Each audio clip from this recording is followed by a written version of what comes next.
transition today started with the eye opener was what characteristics does a bad neighborhood have? What makes a neighborhood bad, in your opinion?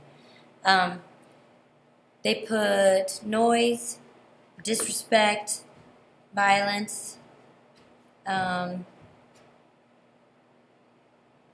smelly, like trash would make the neighborhood bad. Then we, this is following their neighborhood paper where they had to do the sensory details of their neighborhood and stuff like that. Okay, then they had to turn, they all said they were from a good neighborhood. And so we were looking at what they thought was bad and turning it into two positive sentences. They had to use the word appreciative, or appreciate, or grateful, or thankful, two of those three words. They had to write a complete sentence. I appreciate that my neighborhood is quiet or safe. Truman, will you get it? It's that. Then step out in the hall. Then the next eye-opener was the difference between revise and edit. And I'm not sure if this analogy sucks, but we talked about for revision, and I always use change to make better, change to correct. So we talk about what they have in common and then how they're different. And talked about how, so like for revision, cheese pizza is good. Probably wouldn't turn it away. It's just fine. Okay? But if I like mushrooms and peppers and whatever, then that makes it better.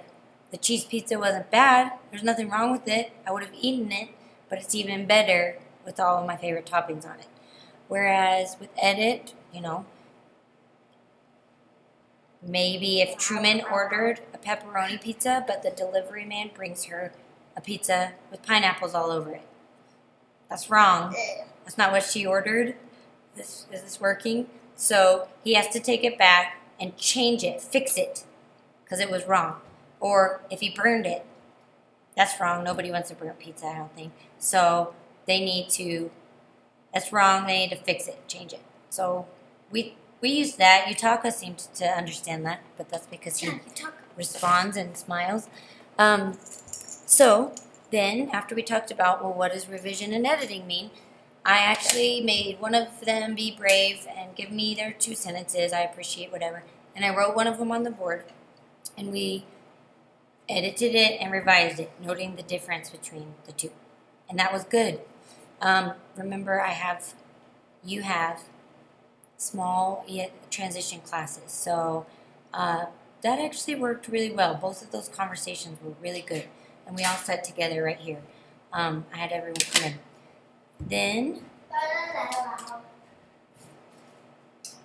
so then we opened their Google Docs, the House on Mango Street responses, where they have written one, they started with sensory details of their neighborhood list. Then we started putting it into sentences. Then they also had to do the other neighborhood thing, either what characteristics are of your neighborhood are like you or different from you. Johnny Chen, his neighborhood rains all the time. He's going to say he's different because he's sunny. And his neighborhood is loud, and he says he's quiet, or maybe it was vice versa. Stuff like that. Or they could choose just how has your neighborhood affected you. I got to look at a few, invited them to study hall to work with them. Well, that's all for today. And they have to revise, even if they don't come to study hall, using Google Doc, revision history. We're going to see if they added, deleted, changed, edited, corrected, right? Okay, tomorrow. Bye. Bye.